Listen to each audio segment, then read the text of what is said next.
we all do that. To some extent in our lives, we're going to, in the moment, chase what makes us feel good, even if it's not the right thing to do.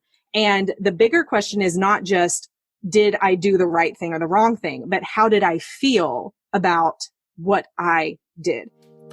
Stress is the inflammation that robs us of life, energy, and happiness. Our typical solutions for gut health and hormone balance have let a lot of us down. We're over-medicated and underserved. At The Less Stressed Life, we're a community of health-savvy women exploring solutions outside of our traditional Western medicine toolbox and training to raise the bar and change our stories. Each week, our hope is that you leave our sessions inspired to learn, grow, and share these stories to raise the bar in your life and home.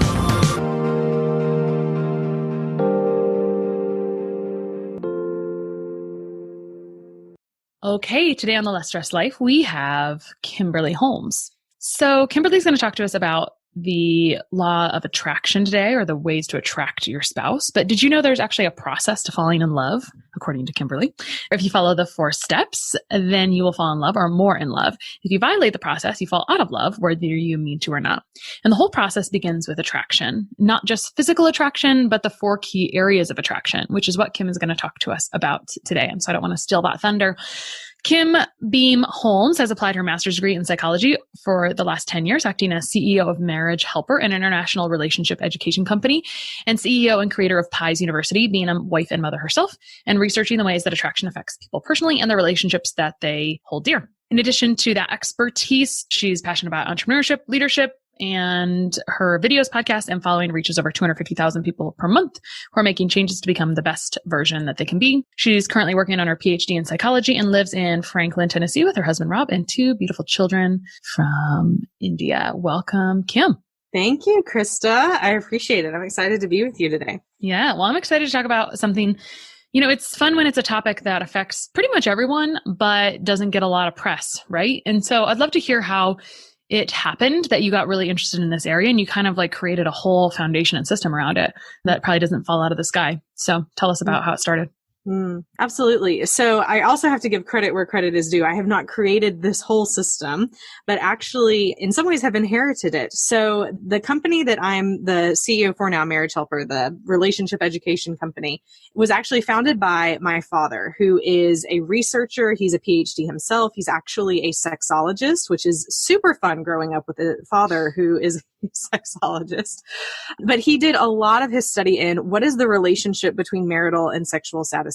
But for the past 20 years, he has put together a system and a 3-day workshop that actually has a 77% success rate at saving marriages. And so when I was getting my master's in marriage and family therapy, I was also working at Marriage Helper at that time. And I saw the impact that it was making. I saw the success that was happening, and I caught the vision and the passion for what was happening there.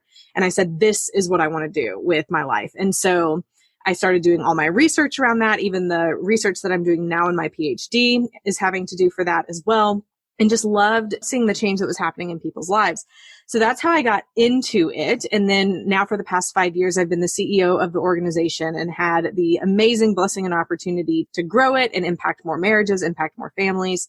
So that's how I got into it. But then also being a married woman myself for the past decade, I have been able to see this really work in my own life. So I know the principles that we teach work. They have worked with my husband and I. They've worked with the thousands that we've worked with. But then I also have a side passion in this of it's not always just about your marriage. I think we can get too focused on our marriage and put too much, for me, I know I put too much of my expectations of happiness on my husband. And really it had to start from within me. So how could I become the best that I could be in all of these areas that we'll talk about and be the most attractive that I can be for me? And so that kind of started my side hustle of what I do with Pies University, which is helping people become the most attractive they can be and not just physically. Awesome. I just wonder what it was like dating people with a dad like that. And then just even trying to court to the point of marriage. Like, are you subject to overanalyzation the entire time? I think my parents were. So here's what ended up happening. I didn't really understand what my dad did because I knew he did stuff and he was a researcher, but and he worked with marriages, but I don't think I made the correlation then. But he slyly would say things to me if I was dating someone that he didn't think it would work. He would say things like, you're going to run all over that person. You're not going to respect that person long term. They don't have enough of a backbone for you. And so then he would put these ideas in my head of like, oh, well, I don't need to be with this person. So then I'd break up with them and move on to the next one, which, I mean, hindsight being 2020 was probably very smart. I'm a very strong personality. So I think he was doing right by me. But well, some people just understand that dynamic. And of course, as someone who studies it, I wonder what he saw. Like, is it simple to see that in people? And I think if we would all back up and say, I mean, I think we've all probably wondered if certain relationships will work out, maybe. But like, what do you think goes into that? I'm sure that's a loaded question and it's like the compilation of his entire career. But if you had to think about this relationship where he's going to see you walk all over that person, is that just like an obvious thing? Or I'm just curious. I'm a naturally curious person. And I just think it's so interesting, right? If someone can look at someone and say, I know whether that's going to work out or not. Mm-hmm. So that is a good question and a good point. One of the things that we even do when we work with couples is that we look at their personality styles. And every combination of personality styles can work, but some of them are going to be more difficult than others. So let me give you an example of that.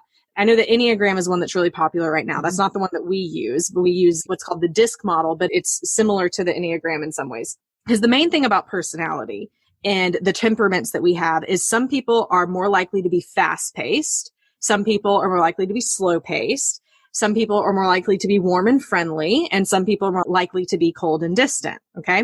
So if you think of it kind of at a 4-quadrant model, you can start seeing there's 4 types of these. There can be the person who is fast paced and cold and distant. So they can come across as very aloof, but they're also really quick to make decisions.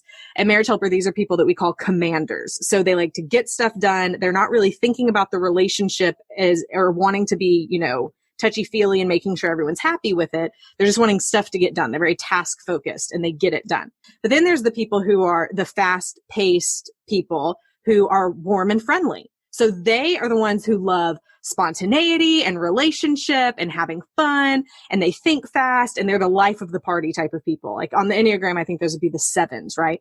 And then you have the people who are warm and friendly, but slower processors. So these are what we call the completers. They're more methodical, time is not of essence to them. They have routines. Typically, they're very family oriented. These are those kinds of people. And then you have the cold and distant and slow processors. These are the more logical people. We call them calculators. So they take their time. They typically are not very emotional. They're very, task focused. So I've given you 4 different types of people. So going back to the dating. So I am that commander person. I am the driven, get it done, do it now. And I was dating people a lot, especially in my early college years, who would kind of just do whatever I told them to. And my dad, seeing this, knew this is going to cause problems if this relationship progresses, mostly because of the way that gender stereotypes are in marriage in the Western world in general, where the man typically is that head of the household. He needs an equal amount of respect as the woman. Well, in my relationship, I was not respecting these people I was dating. I was like, you just do this. And they would do what I would say. I guess because they were scared of me. This is not painting me in a good picture. But my dad was seeing that and saying this long term, like this is going to have huge problems. And so when I started dating who's now my husband, towards the beginning of our relationship, my dad said to him, you cannot let her walk all over you. And I tell my dad to this day, you ruined him. You should have just let him be the little nice, amicable, trainable person that he was.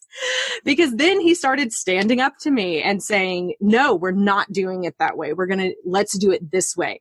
And it's what I need, because otherwise I would end up being in a relationship where it's like, take the lead, do something. I can't be the one to only do that. So that's what he was seeing. That doesn't mean that relationships where it's different can't work. It just takes more work and a different type of work than 2 people who kind of more naturally go together and their strengths match each other in a better way. Yeah. I could see this transitioning so much because as people, we change. And I think about my own transitions from dating to marriage to now. And there's been a lot of transitions there. So anyway, it's not all, of course it's not a one size fits all thing, but just, I love to go through it, right? It's like, oh, cool. Can you decide? I just wonder what goes into that. So let's get into the laws of attraction. Let's talk about, why don't you lay it on us? What are the 4 steps to ultimate attraction besides, and we said beyond physical, but yes, the 4 steps to ultimate attraction. Yes, let's talk about it. Well, one of the things that we even talked about at the beginning of this is that there's a process to falling in love. And I want to go back to that because it sets the stage for why this is important and how attraction isn't just one thing that you focus on at the beginning of a relationship, but it's something that continues to be important for us as individuals, as well as for all the relationships that we have in our life, whether it be as a mom, as an employee, as a team member. All of our relationships can fall under this. So there's a process to falling in love. That process starts with attraction. And attraction is what we see or connect with in another person that leads us to say, I want to move closer. I want to see what's there. I want to see what's below the surface.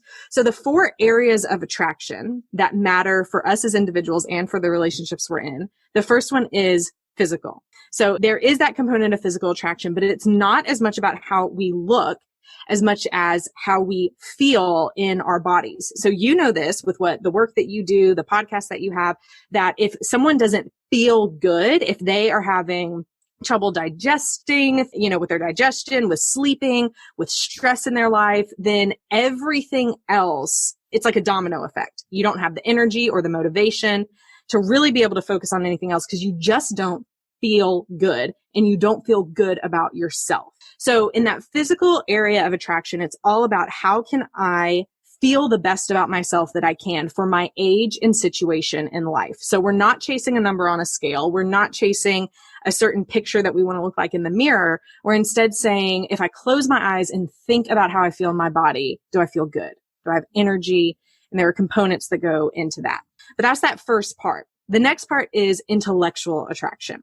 And this is the one where it basically asks the question, are you an interesting person to talk to? Are you a fascinating person to talk to?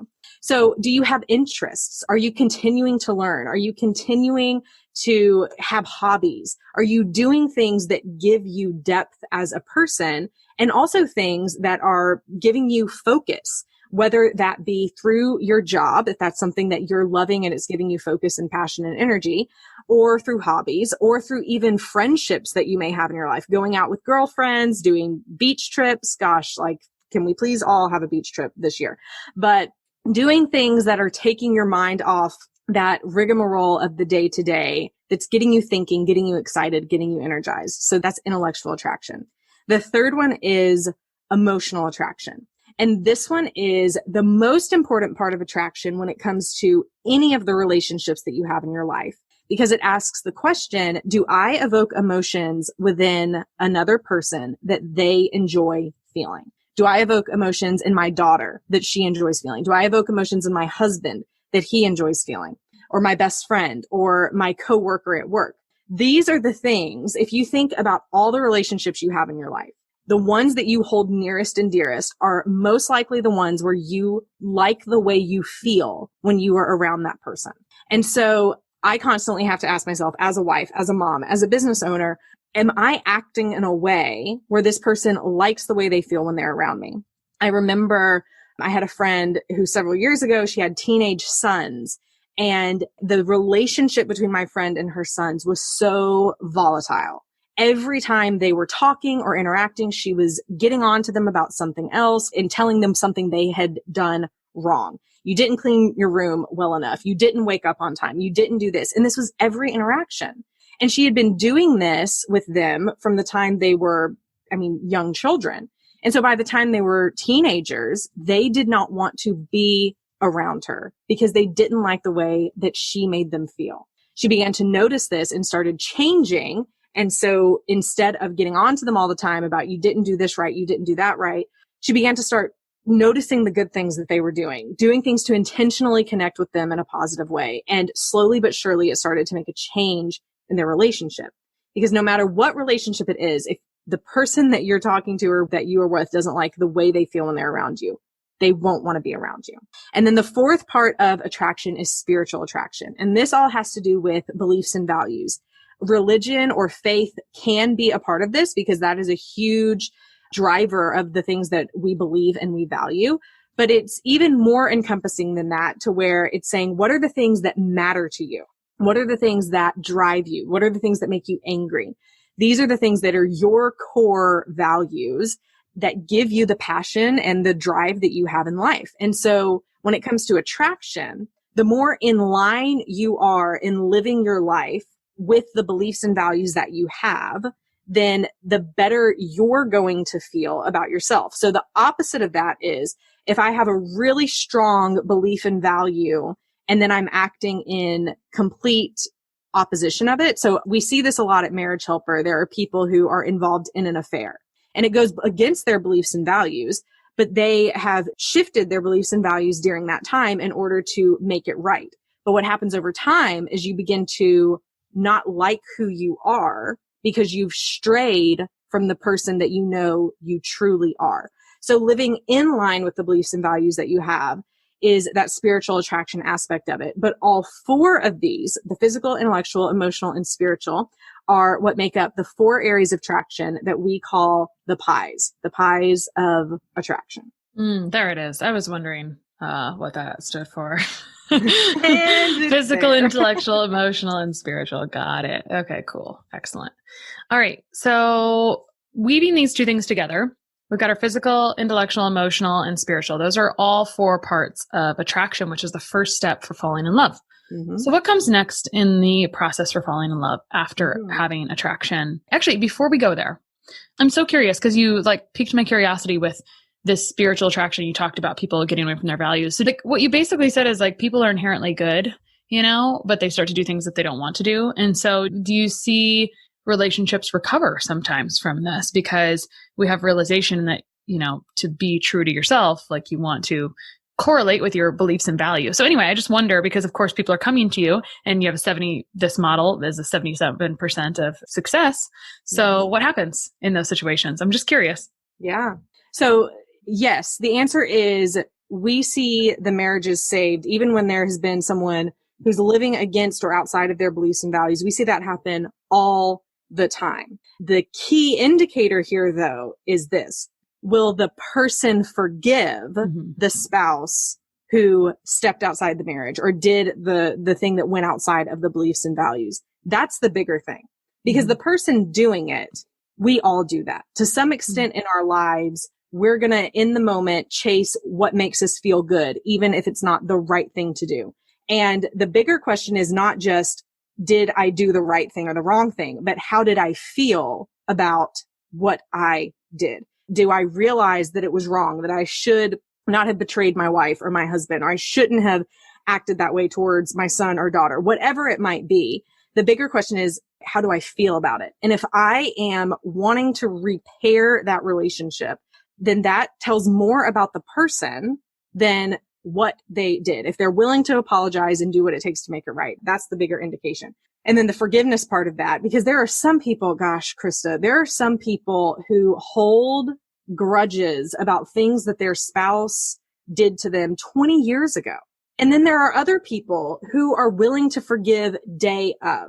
And I have found it to be true every time that the people who are willing to forgive quicker are more satisfied in their life. They hold less stress in their body. Actually, if you look at the science of forgiveness and the research behind people who forgive, people who are quicker to forgive have less chronic pain. They're able to sleep better. All of the other relationships in their life are more satisfying to them. They have a greater idea of what their purpose is in life, because holding on to forgiveness weighs us down and it can cause physical manifestations in our body.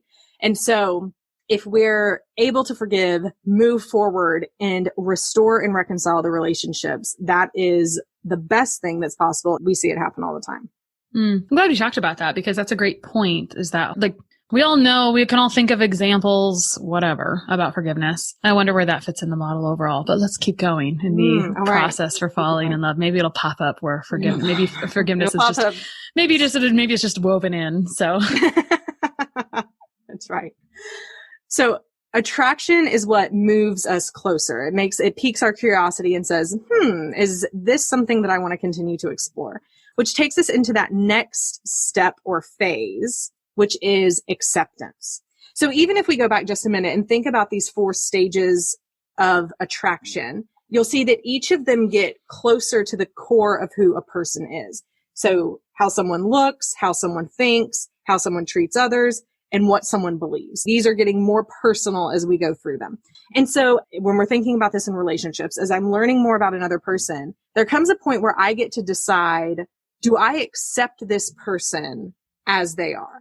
The way they think, the way they act, the way they treat me, the way they talk. Is this someone that I accept? Or is this someone who I feel like they need to change? Because typically when we're dating, we're not dating a person thinking about how they need to change everything about them. We would just date someone else. We typically are dating them and see all of their good qualities, all these amazing things. We could never have a fight. Nothing could ever go wrong. And then we get married and say, I do. And then we see everything they need to change. Mm-hmm. And we start living with them and our blinds kind of come off, the shades come out. And there's actually a psychological phenomenon that happens as that happens. It's normal and it's common. But, once we become more attuned to someone and we're living with them, we're married to them, then we start making lists of all these things we think that they should change. I know this was true for me in my marriage. Our first year of marriage, I was like, oh my gosh. So my husband and I dated long distance for 10 months and then we got married. And so we had been around each other, but we hadn't been around each other as much in person as we were in our first week of marriage. Mm. And I was like, this is going to sound ridiculous. I had no clue my husband was an introvert. No clue. And I was this super extrovert because every time we were together was over a 3-day weekend and we would go out and do things. We would hang out with friends. We were doing all this stuff. Well, he had reserved all of his energy for when he was with me over a 3-day period. So I had no idea. And I will never forget during that first month of marriage when he came home from work one day and said he needed time alone. I was like, what? Alone? Why do you want to be away from me? What in the world has happened? I was not comprehending this. And he started telling me he was an introvert. And honest to God, I thought he was lying. I was like, you are making this up. You are lying to me. You are unsatisfied with me as your wife. What is happening here? And so month 1 of marriage, I was like, he needs to change that. He needs to come home and be ready to talk to me and go out on dates. Like I had these huge expectations. Well, the truth of the matter was, I wasn't accepting that about him. Now that is a bit of a silly example, but there are really difficult things in relationships that we have that people will share with us. We at Marriage Helper, when we're talking about this process, we call it the wall.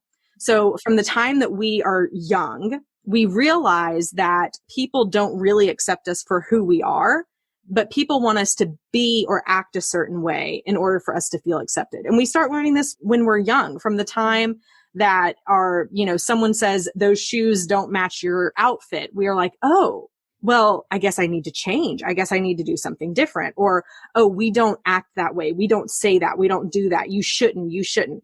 And we say this to our kids because we're trying to form them and, we have good intentions. But over time, they're learning, I'm not really accepted for what I like and who I am. I need to change. I need to be a certain way. And this becomes even more, you can see this even more as people get into middle school and high school, where you really feel like in order to be accepted, you have to change parts of who you are or hide parts of who you are. So what ends up happening is we build this wall in front of us.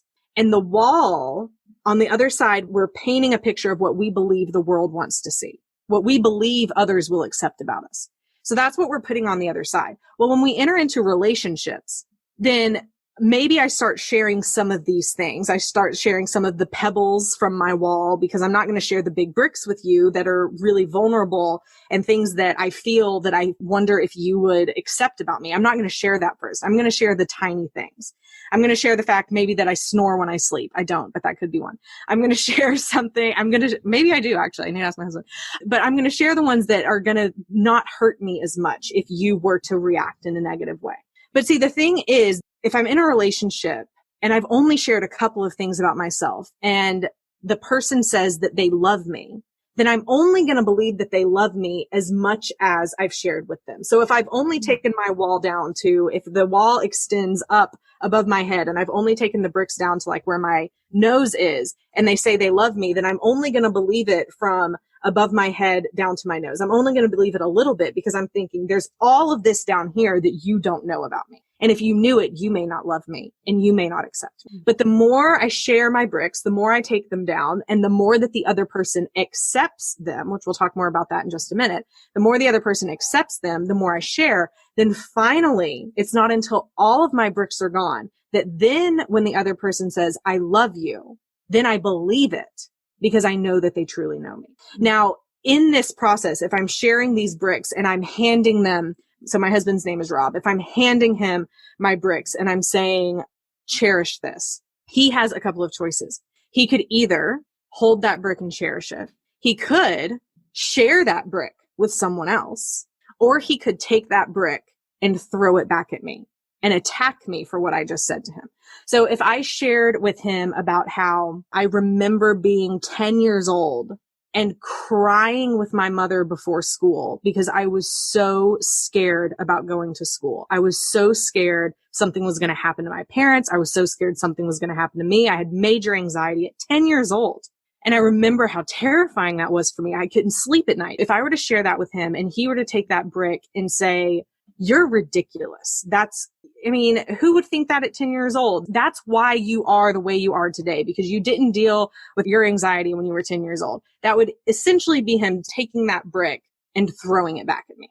And then I'll feel like I just shared something about me that was so vulnerable and he didn't accept it. So clearly I'm not lovable. Clearly, I'm not the person he wants me to be. And so then what happens is I don't just put that brick back on my wall. I put 1,800 more bricks on my wall and I fortify it as a castle and I put a little moat down, and I'm not going to let anyone get to me because I want to protect myself. So this is what happens in that second stage of a relationship or of falling in love, which is acceptance. So acceptance means that you're learning about the person. You're hearing their vulnerabilities. You're hearing their stories, why they feel the way they feel, why they are the person they are. And you're choosing whether or not this is something you're going to accept or something that you can't accept. But if you can accept it, then that leads you to stage 3 of the love path, which is attachment. This is so fun, by the way. I think I like, because it's like psychoanalyzing almost. It allows you to like think through and pull it apart. I've never really thought through how to pull this apart before because it's a big old topic, right? It's like it is. beyond. Someone had to sit around and think about this for a long time. And it makes a lot of sense as you go through it, right? It makes perfect sense, but it's fun. It's like literally pulling things apart by piece. So, all right, move on. Attachment.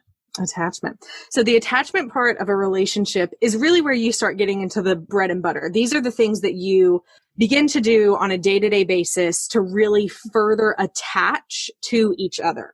Now, attachment is not codependency. Attachment is not being completely independent either. It's finding this really good spot of interdependence where you're basically able to say, I want you in my life, but I don't need you in my life. And so you have your identity, you have your passions, you can have 2 different passions, but you also know that you can come back together and you have a strong bond that's pulling you together. Attachment is, these are things that you do. They can be family rituals that you have together.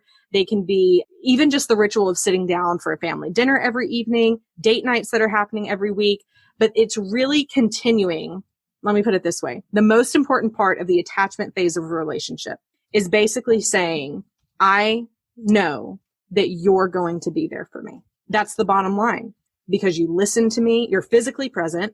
You're present mentally when I'm talking to you. You're present by talking and listening to me.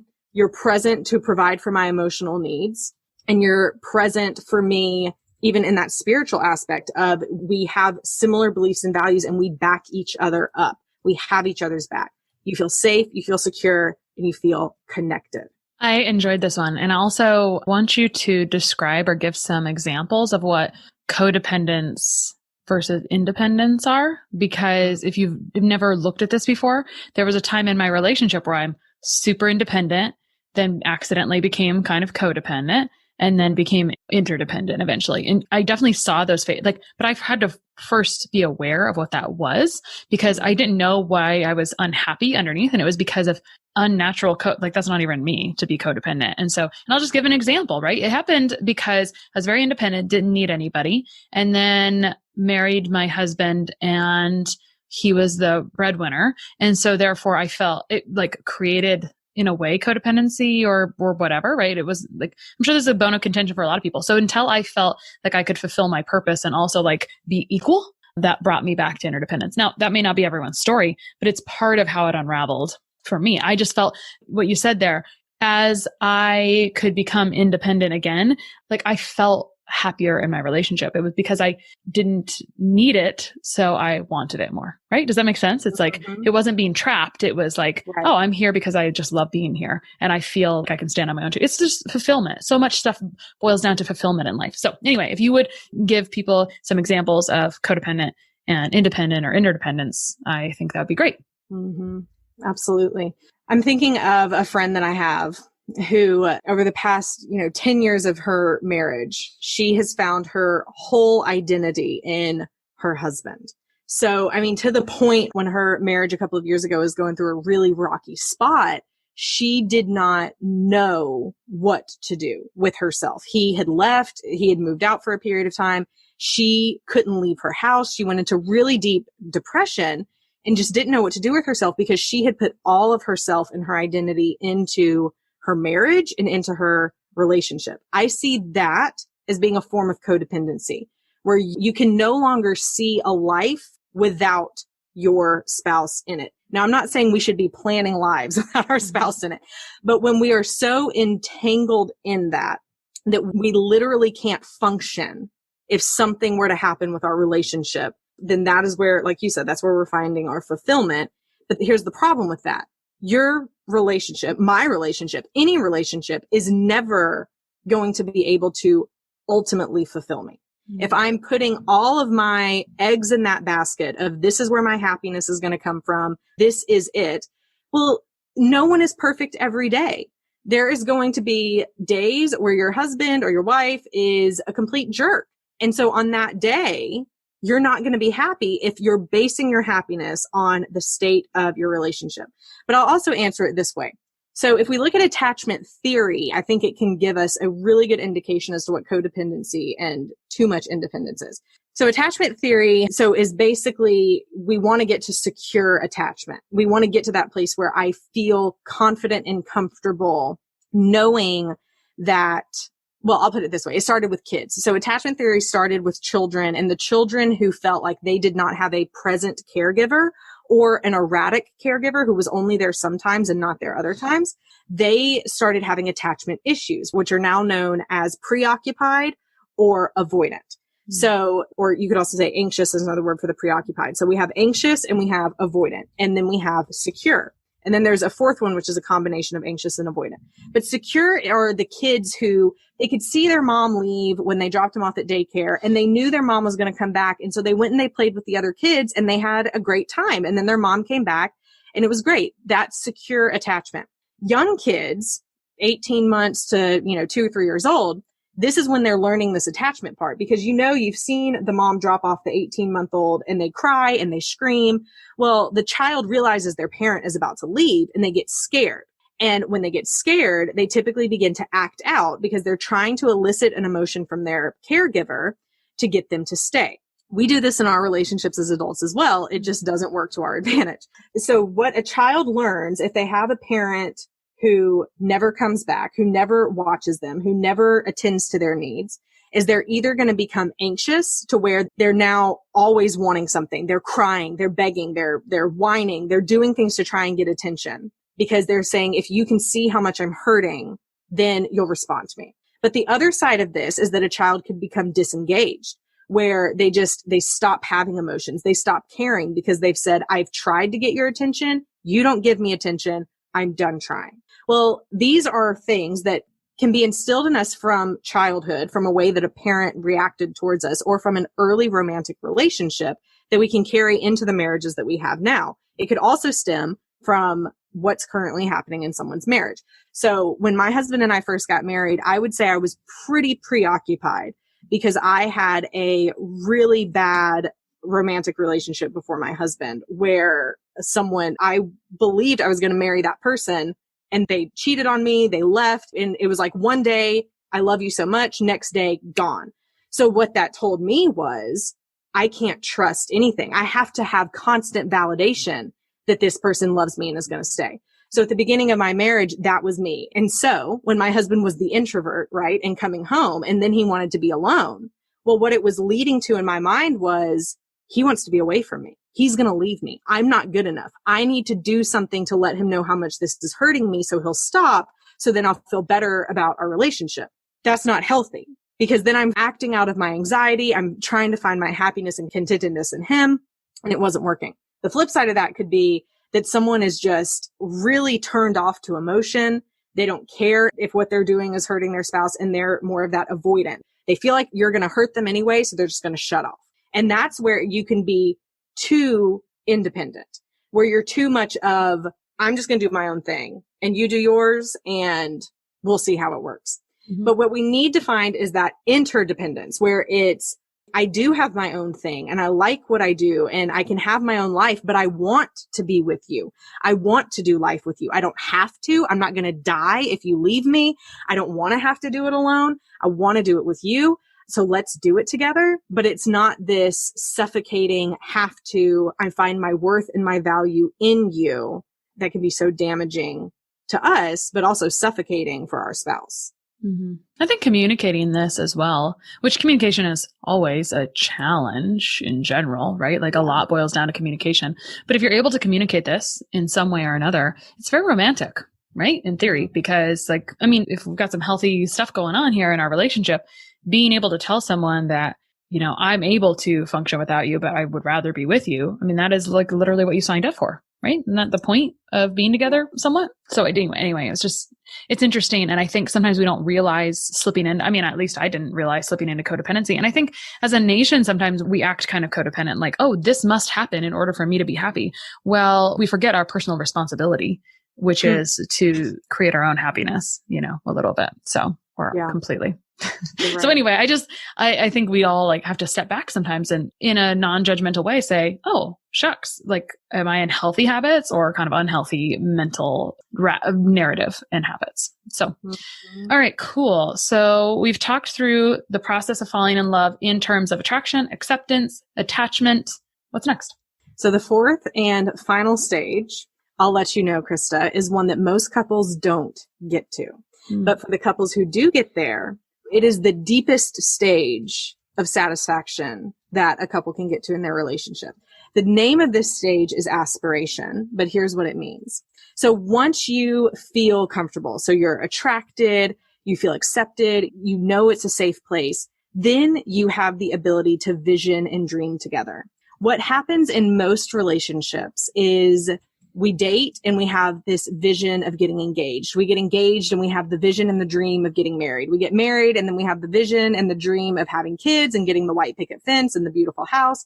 And then once we get those things, we stop making plans together. We stop having something that we're working towards as a couple.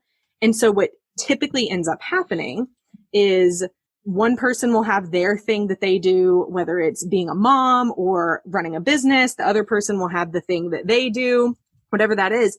And so they'll have personal dreams and we'll start working towards those. But that's how we can start moving apart because our dreams are taking us apart. We're not working towards something together. This kind of goes back to what we were just talking about a little bit. And it's not that two people in a relationship have to be doing the same thing, but what is it that both of you can focus on that's a next step, that's a dream that you have together. And maybe it's that you want to retire in the Florida Keys together. Great. Maybe it's that you want to eventually get an RV and travel around the country every weekend. Maybe it's that every year you want to take a week-long vacation with the family or just the two of you. Maybe it's that you actually want to start doing something with your spouse. Like maybe you want to start some kind of business together. Whatever it is, we stop dreaming, we stop planning, we stop doing things together that excite us. And this is where people start feeling like They don't know who they're married to anymore. They feel like they're just roommates. They feel like they woke up one day and there's no spark there anymore. It's typically because they haven't been doing anything that's been focusing them and bringing them back together. Now, here's the amazing thing that happens. And you probably know this as a businesswoman to be true, but because I can think of it in my business, when I have a vision of where I want to go and a big goal that I want to achieve, then the little annoying things that happen on a day-to-day basis really aren't that big of a deal when I'm focused on something bigger. But when I don't know where I'm going, then everything that happens, all the little fires or the little, like, I think of them as like just little chihuahuas barking in my head all day long. These little things that happen that can distract my attention. Well, if I don't know where I'm going, then any of those things can grab my attention and feel like it's the biggest fire in the world that I have to put out that day because I don't have vision of where I'm headed. Mm-hmm. And so it happens in our relationships as well. If I don't have a vision of where my marriage is headed, where we're going, what we're working towards together as a couple, then the fight about taking out the trash or who's going to do the taxes or did we discipline our child the correct way today? My children went outside when they shouldn't have this morning. Like things like that. Then those can become huge issues to us if we don't have vision of where we're going. But when we have that vision, those things just become, okay, let's work this out, but we've got bigger fish to fry. We've got bigger places to go. We're headed a certain way. That is the aspiration stage of a relationship. Cool. That makes so much sense because we talk about that in the early stages of my business of visualization. And I mean, the more you use vision and you know where you're going, I mean, like we can apply this to pretty much every concept possible, that it's easy to get stuck in minutia of any process because anything worth doing isn't usually an immediate, quick, simple thing. Usually there is quite a bit of a process. And so you really have to be focused on the prize and step outside of yourself and look outside in order to see that. Because when you're in the minutia of it, it can get kind of draggy. So that's super fun. And I think the other thing here is like revisiting this often because it can change quite a bit. Or maybe like you started with something and it's not exactly what you wanted after a while. So being able to revise it. So anyway, that's fun. And it's also fun. It's like, I just got back from doing a bit of a girls' weekend that really needed to happen, of course, right? 2020 stuff. And so you just become so energized when you like have a chance to like mastermind and dream and all those things. And you can apply that to, I mean, that's like that fun relationship as we talked about. I think it was us that talked about that today is that, you know, like these are the relationships. The best relationships are the ones that you feel like you like the way you feel around the person. Right. And so anyway, just kind of cool because we're talking about marriages and spouses, but this is about any relationship. This is kind of there's pieces here that work for every relationship in general, or why do some relationships work better than others, maybe, so to speak. Yeah. So cool. Okay. So the process for falling in love is attraction, acceptance, detachment, and aspiration. Oh, I see what you did there. 4 A's. Got it. Got this. That's how you remember stuff. You got to have really good, you got to have really good acronyms or alliterations or whatever. All right. So man, this is like so much fun. I hope it's okay if we keep going and talk about a couple more things. Sure. Because I think we've laid a foundation. So now it's like, let's talk about those not simple questions where, you know, when you ask this question, it's like, well, let me lay the foundation first. So for example, what are common things people fight about? And how do you know, like, at what point does it get to where this isn't going to work? You know, like, how do you know if it's worth saving, essentially? So common things people fight about are going to be in-laws, finances, parenting, sex. These are some of the bigger ones that people fight about. But when we really look at every single issue that a couple could fight about, it's all going to boil down to being one of 3 things. It's going to fall in one of 3 categories. That someone doesn't feel liked, loved, or respected. No matter what it is. Everything else is just symptoms. And if we look at the research that came out of the University of Washington, it directly aligns with the top reasons that marriages end, because someone doesn't feel liked, loved, or respected. So typically, if I am disagreeing with my husband about whatever, I said this earlier, who's going to take out the trash, who's going to unload the dishwasher, then it's really not about the dishes. It's not about the dishwasher. It's about either I don't feel like he's listening to me, so I don't feel respected, or maybe I feel like if he loved me and cared about me, that he would do this and it wouldn't be such a hassle to try and get it done. So it's going to fall into me feeling one of those 3 ways. Now, the other part of your question was, so how do you know if it's just not worth saving? How can you move past these disagreements that you have? Well, if we know that these are the things that stem from the frustrations and arguments that we have. One or both people do not feel like the other person likes, loves, or respects them in that moment. Keeping that in mind is one huge part of this. How am I communicating with my spouse? Even when I'm upset, even when we disagree, how can I still communicate with them and show them that I like, love, and respect them? But another part of this is learning to compromise. And this is something that it's easy to talk about and hard to implement because our emotions get in the way. But when I really identify what is my core need, and my spouse can identify what is their core need, and we make those core needs as small as possible. So we're not being ridiculous in saying that you need everything under the sun. I need 8 hours a day to go to the spa. Like, that's ridiculous. But what is it I really need? And then make everything outside of that what's flexible. Here's where I'm flexible. Here's where we can negotiate. Here's where we can compromise. Then you want to find out how to compromise the best and most ways that you can. So this is what can move us past these disagreements, really listening to the other person, understanding where they're coming from, treating each other with love and respect in the conversation, and finding compromise. Most people don't do that well. It takes practice and effort. You can get there.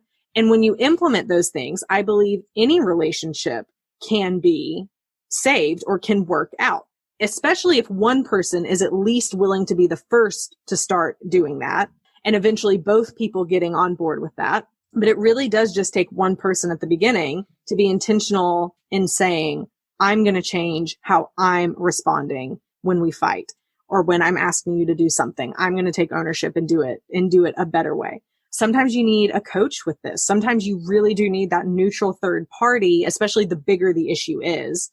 You really do need that neutral third party to help you see things in a different light and a different perspective. Because I know for me, I can blow things out of perspective super easy. And then when I talk to one of my dear friends about it, who I trust with talking about with my marriage, he's able to look at me and say, Kimberly, like, you are in the wrong here. You are blowing this out of proportion. And it helps me to get back in the right headspace and be able to work things out with my husband. Cool. I think like the last thing that we'll have time to talk about today that makes sense in context of what we've already talked about is how to start to have better conversations, or how to change those conversations. Let's say you've gotten into this kind of nitpicky, resentful, whatnot conversation. It's become a default. Even if you start the day well, or you have intentions, oftentimes we're very good at reacting. And so a reaction is usually like a defense mechanism, right? Like, we're naturally trying to protect ourselves.